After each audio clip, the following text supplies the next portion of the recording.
The following game review is rated R for ridiculous.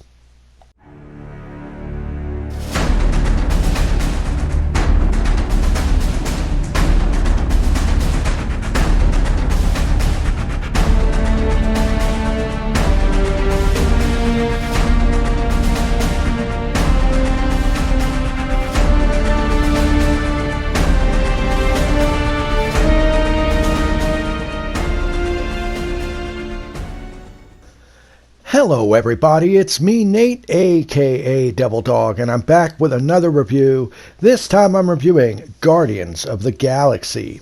First up, I have to say that this is actually a lot more pleasant than I was expecting. This was made by Eidos Montreal and published by Square Enix, so fortunately this is not like the Avengers game.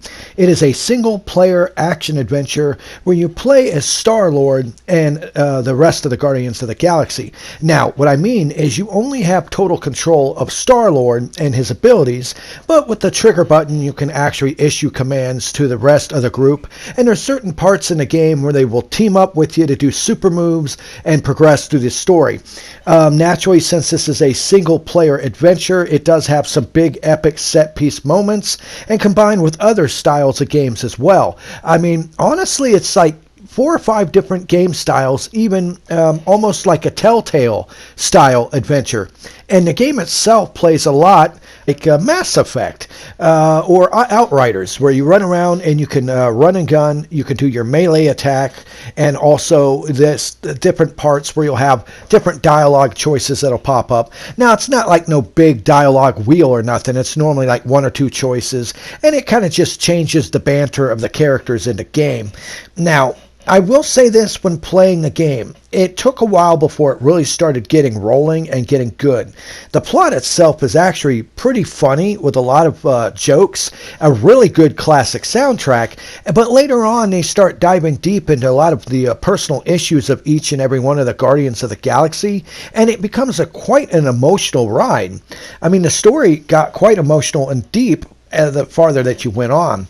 Now, like I said, it starts off slow with your basic levels that you go through, but it keeps ramping up and you keep leveling your character up to where at first Star-Lord's guns didn't seem really that powerful and effective, but once you upgrade them enough, you can actually do a lot of different moves. Now, I have to actually talk about the elephant in the room on this. Yes, they did not want to pay the royalties to the actual actors or their voices for this game as well, so it does come off as looking like Odd Lot brand style versions of the Guardians of the Galaxy. Now, fortunately, whoever they got to do the voices, they do a really good job, and they're close enough to the Guardians of the Galaxy that you know and love that it's not really going to deter you from playing this game. Keep in mind, they even said that this has its own original story and is not Guardians of the Galaxy 1 and 2, so you have to take it as more of a cartoony take, and it doesn't take long to get used to the new looks of the characters, though I would have loved to see the real people in this, but that's not really a bad thing. It does seem to capture the heroes and their characters. It's pretty well done. And like I said, it kind of plays off like a third-person shooter with a little bit of beat-em-up. Because when you control Star-Lord, the R1 button, once you upgrade it, will unlock your special move, your elemental fire. Triangle interacts with things, picks up items. Your circle button is to dash. Your X button jumps, and if you press it again, you get a little boost, double jump. And your square button acts for your close-up melee combat and also helps you pick dialogue choices. And naturally, your L2 is your lock-on, and the L1 button is Guardian mode, which allows you to pick a different Guardian that's in your team and have them help you out with certain parts in the game. And once you level your character up enough, the plus pad allows you to choose different elements for your elemental attack. You get wind, fire, ice, and lightning. Oddly, no water. I thought that's kind of odd. And as you go through these levels, running and gunning, shooting enemies, having banter between all the people and set-piece moments, you find a bunch of parts that you collect, and naturally you can use it to upgrade your character. Everything from his gear to his weapons, and each adds a little bit. So like I said, when you first start off, His guns don't seem like they have that much punch, and he really doesn't have too many abilities. But as you go through and you collect items and unlock them and work at these workbenches to upgrade your equipment and gear, Star-Lord becomes pretty dang good, actually. And now, like I said, in between issuing like minor commands to the other members, you only play as Star-Lord. And the combat, while it is fun, it kind of comes off as kind of stiff with the animation and rough.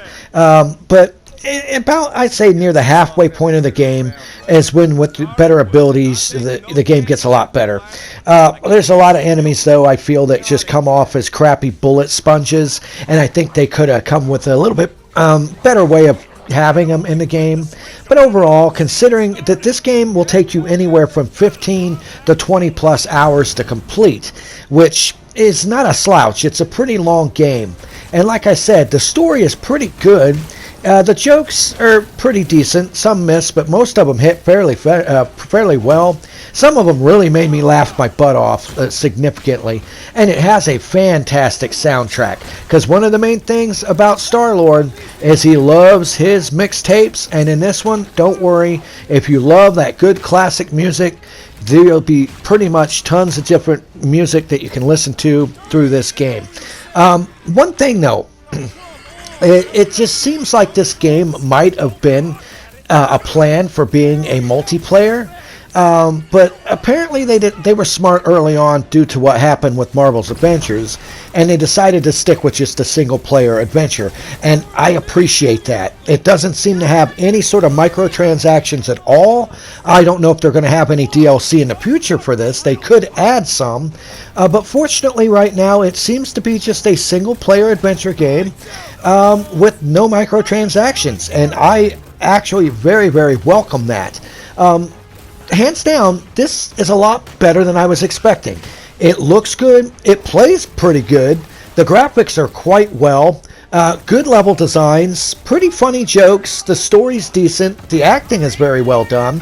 It'll take a while to get past the way that the characters look, how they are altered to look like odd lot versions, but that's not really something that will really take you out of the game for that long, considering the amount of set piece moments and combat and action in this. Hands down, I would say pick it up and play it. This is actually worth the purchase.